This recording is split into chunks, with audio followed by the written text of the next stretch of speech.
नमस्कार। कक्षा 10 के लेसन कार्बन में हम और आगे बढ़ते हैं। कार्बन की श्रृंखलन प्रवृत्ति और संयोजकता 4 होने के कारण कार्बनिक यौगिक असंख्य होते हैं। इन असंख्य यौगिकों की पहचान और इनकी अच्छी समझ के लिए इनके नामकरण की आवश्यकता होती है। अब हम जानते हैं कार्बनिक यौगिकों के नामकरण की पद्धतियों के बारे में। कार्बनिक यौगिकों के नामकरण की प्रमुख 3 पद्धतियां हैं: रूढ़ पद्धति, व्युत्पन्न पद्धति और IUPAC पद्धति। सबसे पहले जानते हैं रूढ़ पद्धति के बारे में। इस पद्धति में कार्बनिक यौगिकों का नामकरण उनके प्राकृतिक स्रोत और गुणों के आधार पर किया जाता है। जैसे मार्शी स्थानों यानी दलदल से प्राप्त होने वाली गैस का नाम मार्श गैस दे दिया जाता है। इसी तरह लकड़ी के भंजक आसवन से प्राप्त पदार्थ का नाम कास्ट स्प्रिट दे दिया जाता है। और सिरका, जिसका लैटिन नाम एसिटम है, उसे एसिटिक अम्ल कह दिया जाता है।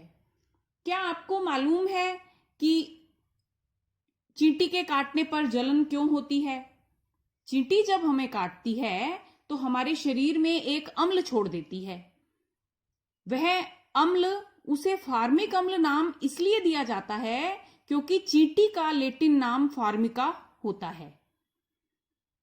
इसी तरह रूढ़ पद्धति में जब अशाखित हाइड्रोकार्बन होते हैं तो उन्हें नॉर्मल या N नाम दिया जाता है।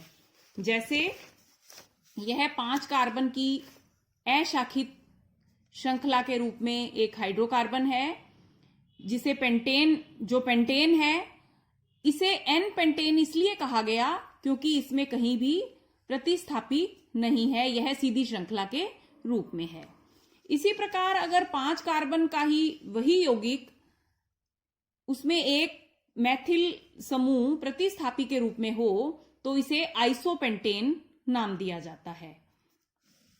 और अगर ये 3 कार्बन की श्रृंखला के रूप में है और इसमें 2 मैथिल प्रतिस्थापी के रूप में है तो इसे नियोपेंटेन नाम दे दिया जाता है। और अगर इसी में एक एक कार्बन की श्रृंखला ये एक एक और बढ़ जाती है, यहां CH2 CH3 होगा तो ये N हेक्सेन होगा, और इसमें यहां CH2 CH3 और होगा तो यह आइसो हेक्सेन होगा, और इसमें भी अगर यह CH2 और CH3 होगा आगे तो यह नियो हेक्सेन होगा। इस तरह से हम इनका अशाखित और शाखित हाइड्रोकार्बनों का रूढ़ पद्धति में नामकरण कर सकते हैं। अब हम जानते हैं व्युत्पन्न पद्धति के बारे में।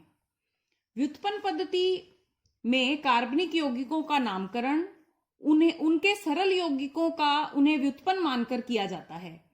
जैसे मैथेन में अगर एक हाइड्रोजन के स्थान पर CH3 लग जाए तो उसे मैथिल मैथेन कहा जाएगा, और अगर 2 हाइड्रोजन के स्थान पर मैथिल जोड़ दिया जाए तो उसे डाई मैथिल मैथेन कहा जाएगा, और अगर एक हाइड्रोजन के स्थान पर एथिल जोड़ दिया जाए तो उसे एथिल मैथेन कहा जाएगा।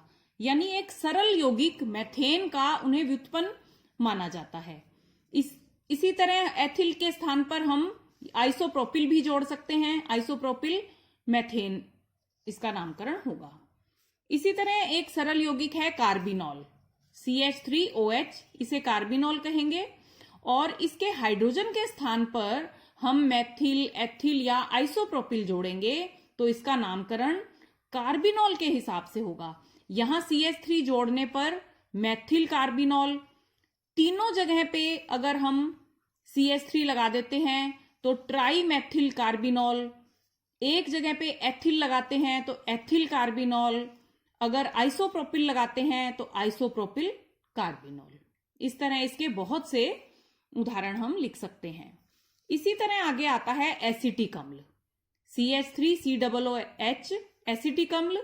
इसी को व्युत्पन्न पद्धति में इसके अलग अलग नामकरण इस प्रकार होंगे कि एक हाइड्रोजन के स्थान पर अगर CH3 लगा दिया जाए तो मैथिल एसिटिक एसिड, एक जगह पे एथिल लगा दिया जाए तो एथिल एसिटिक एसिड, एक मैथिल और एक एथिल लगाया जाए या आइसोप्रोपिल लगाया जाए तो इसका नामकरण उसी के अनुरूप बदल जाएगा।